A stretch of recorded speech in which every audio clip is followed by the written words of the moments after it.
지난 영상에서는 실업급여 신청 조건, 수급기간, 총수급액 등 신청 전 필요한 다양한 정보를 알려드렸습니다. 지난 영상을 안 보신 분들은 화면 오른쪽 상단에 떠있는 영상을 먼저 보고 오시길 바랍니다. 얼마 전 제가 1차 실업인정 교육을 받고 첫 실업급여를 받았는데요. 금액은 33만 240원이었습니다. 금액이 적다고 생각하셨더라도 일단 실망하지 마시고 영상을 계속 봐주세요. 이번 영상에서는 고용센터 방문, 구직활동, 조기재 취업수당에 대해 알려드리겠습니다. 마지막에는 실업급여 수급 시 유용한 팁을 정리해드릴 예정이니 끝까지 시청해주세요. 먼저 지난 영상을 가볍게 정리해보면 인터넷을 통한 실업급여 신청까지가 주된 내용이었는데요. 실업급여 신청의 마지막 부분은 고용센터 방문 날짜 입력이었습니다. 고용센터를 방문하시면 생각보다 할 일은 없습니다. 실업급여 상담 창구에 가셔서 담당자분께 1차 실업인정일 안내를 듣는 게 전부입니다. 체감상 한 10분 정도 소요되었는데요. 고용센터까지 오고 가는 시간이 더 길었던 것 같습니다. 자, 여기서 이제 가장 중요한 것이 있는데요. 바로 실업인정일입니다. 이 실업인정일이라는 단어는 실업급여의 시작부터 끝까지 절대 잊지 않고 기억하셔야 합니다. 실업인정일은 쉽게 말해 실업상태에서 재취업 활동을 적극적으로 수행하고 있는지 인정받는 날입니다. 일단 180일을 수급하는 제 기준으로는 총 7번의 실업인정일이 있는데요. 이 중 고용센터는 총 2번만 방문하고 나머지는 온라인으로 실업인정을 받을 수 있습니다. 그렇다면 이 실업인정이 왜 중요할까요? 간단히 말해서 실업인정을 못 받으면 실업급여가 나오지 않기 때문입니다. 그렇기 때문에 실업인정일에 맞춰 방문하거나 온라인으로 서류를 제출하셔야 합니다. 일반 수급자 기준으로 1차와 4차는 고용센터에 직접 방문하셔서 실업인정을 받으셔야 하는데요. 지금부터 제가 알려드리는 방법대로 진행하시면 실업급여 수급에는 아무 문제 없을 겁니다. 먼저 1차 실업인정은 아까 초반에 인터넷으로 서류 제출을 완료하면 고용센터 방문 날짜를 선택해야 한다고 말씀드렸죠. 그 날짜로부터 14일 뒤 고용센터에 방문하셔서 1차 실업인정 교육을 듣게 되는데요. 그게 1차 실업인정입니다. 1차는 따로 신경 쓸 서류 없이 해당 날짜에 잘 방문하기만 하면 됩니다. 이때는 총 8일치의 수급액이 나오는데요. 제가 받았던 33만 240원도 8일치 수급액입니다. 1차 이후부터는 살짝 복잡해지지만 이 영상 보시고 구독 누르신 뒤 해당 회차마다 똑같이 따라 하시면 됩니다. 자, 먼저 두 가지 용어를 알아보겠습니다.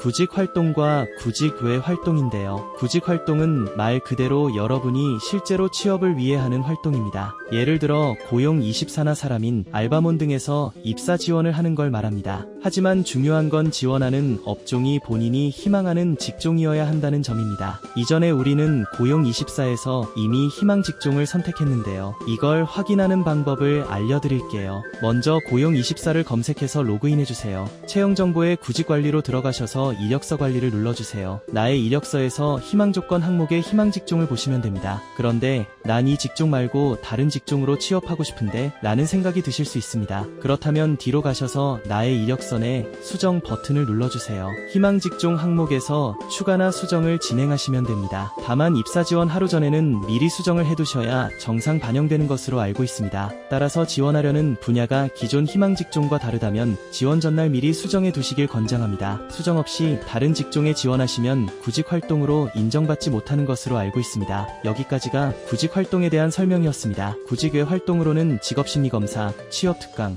집단상담 등이 있는데요. 구직외 활동은 직접 이력서를 쓰고 입사 지원을 하지 않아도 되며 집에서 편하게 할 수 있다는 장점이 있지만 인정 횟수가 제한되어 있어 효율적으로 활용하셔야 합니다. 지금부터는 제가 추천해드리는 회차별 플랜입니다. 2차 실업인정 때는 구직외 활동 중 직업심리검사를 진행합니다. 직업심리검사 진행 방법은 다음과 같습니다. 고용24에 로그인하신 뒤 취업지원, 취업가이드, 직업심리검사 순으로 클릭하시면 됩니다. 이동 후 나오는 24개 검사 중 직업선호도 검사 S형으로 진행해주세요. 검사를 마치고 결과가 나오면 저장 버튼을 눌러 검사 결과지를 다운로드 받으실 수 있습니다. 그 후 다시 고용24 마이 페이지로 들어갑니다. 화면에 보이는 실업인정 신청서를 클릭해주세요. 페이지 아래로 스크롤을 내리신 뒤 체크 항목은 모두 아니오를 선택하고 다음으로 넘어가주세요. 구직활동 입력에서는 없음을, 구직외 활동사항에서는 있음을 선택해주세요. 아래 항목에서 직업심리검사를 선택하고 우측 검색 버튼을 눌러주세요. 그러면 직업심리검사 내역이 뜨는데요. 여기서 수행하신 직업선 호도검사를 클릭해주시면 자동으로 등록됩니다. 그리고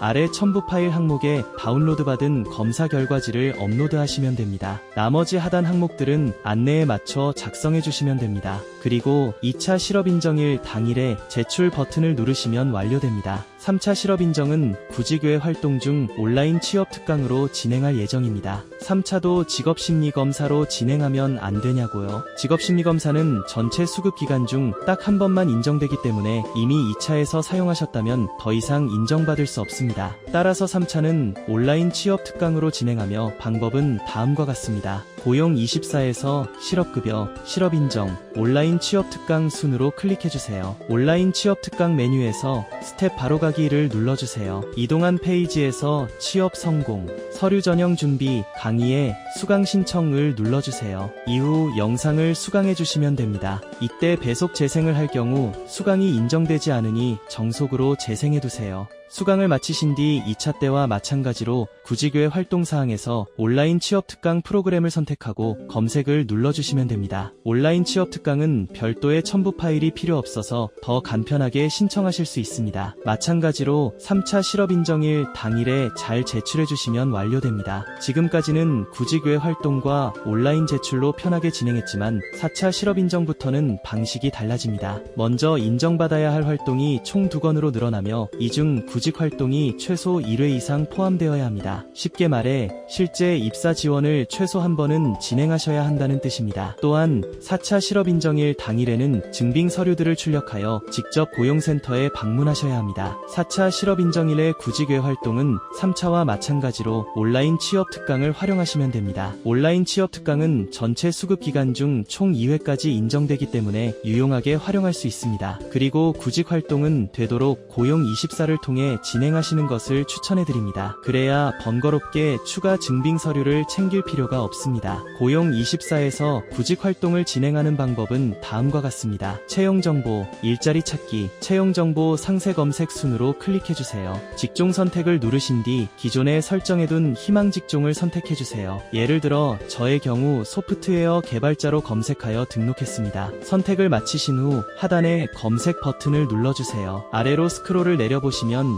수많은 채용 공고를 확인하실 수 있는데요. 고용24에서 바로 진행할 수 있는 공고는 고용24 입사 지원 가능이라는 표시가 떠 있습니다. 물론 대다수의 채용 공고는 외부 민간 사이트로 이동하게 되어 있습니다. 그렇다면 민간 사이트에서 진행한 구직 활동은 어떻게 인증해야 할까요? 사람인, 잡코리아, 알바몬 같은 사이트에서 입사 지원을 하신 경우 해당 채용 공고문과 입사 지원일이 명시된 구직 활동 증명서를 발급받으시면 됩니다. 사람인의 경우 사이트 내에서 구직 활동 증명서를 출력하실 수 있습니다. 각 사이트별 발급 방식이 조금씩 다르므로 이용하신 취업 포털 사이트의 발급 안내를 참고해 주시기 바랍니다. 이렇게 구직 활동 한 건과 구직 외 활동 한 건을 맞춰주시면 4차 실업인정일 준비가 완료됩니다. 앞서 말씀드렸듯 4차 실업인정일에는 고용센터에 직접 방문하셔야 하므로 증빙 서류들을 미리 출력해 두시는 것이 좋습니다. 온라인 첨부가 가능하다면 출력이 필수까진 아니지만 만약의 상황에 대비해 서류를 지참해 방문하시길 권장합니다. 이후 5, 6, 7차 실업인정일에도 구직 활동 한 건을 반드시 포함하여 총 2건의 활동을 진행하셔야 합니다. 이때부터는 보통 구직 활동을 2건 진행하신다고 생각하시면 됩니다. 물론 직업훈련이나 집단상담 프로그램 등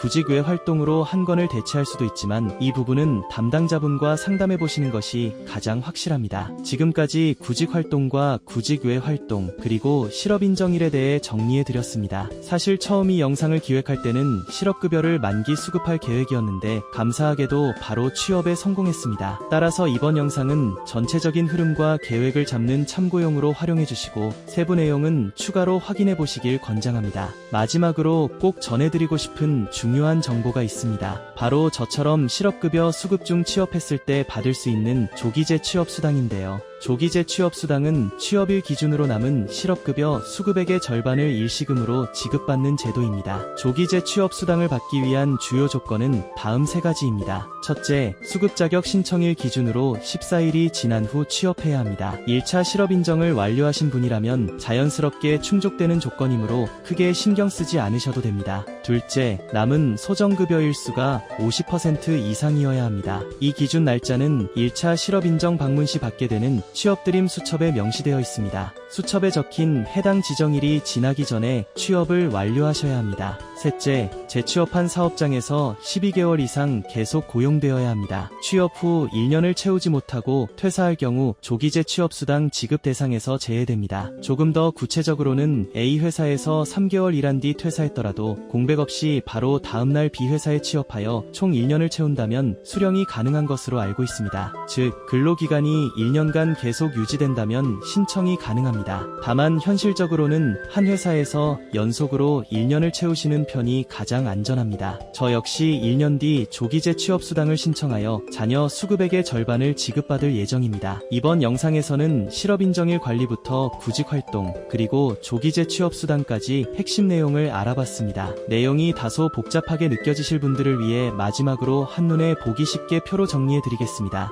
1차 실업인정은 별도 서류 없이 고용센터 방문만으로 받으실 수 있습니다. 2차 실업인정은 구직외 활동인 직업심리검사를 활용하시는 것을 추천해드립니다. 3차 실업인정은 구직외 활동인 온라인 취업특강 수강을 추천드립니다. 4차 실업인정은 온라인 취업특강 1회와 입사 지원 한 건으로 받으시는 것을 추천해드립니다. 단, 4차는 고용센터에 직접 방문하셔야 합니다. 5차부터 7차까지 실업인정은 입사 지원 2건으로 진행하시는 것을 추천해드립니다. 8차 실업인정은 주 1회 이상 입사 지원을 진행하셔야 하며 고용센터 방문도 필수입니다. 영상이 생각보다 길어졌네요. 실업급여를 처음 신청하고 받으려 하면 다소 복잡해 보이지만 제가 올린 영상 2편을 보면서 차근차근 따라 해보시면 전혀 어렵지 않으실 겁니다. 시청하시면서 궁금한 점이 있다면 댓글로 남겨주세요. 제가 알고 있는 선에서 친절히 답변해 드리겠습니다. 이번 영상이 도움이 되셨다면 구독과 좋아요 부탁드립니다. 저는 다음 영상에서 다시 인사드리겠습니다. 감사합니다.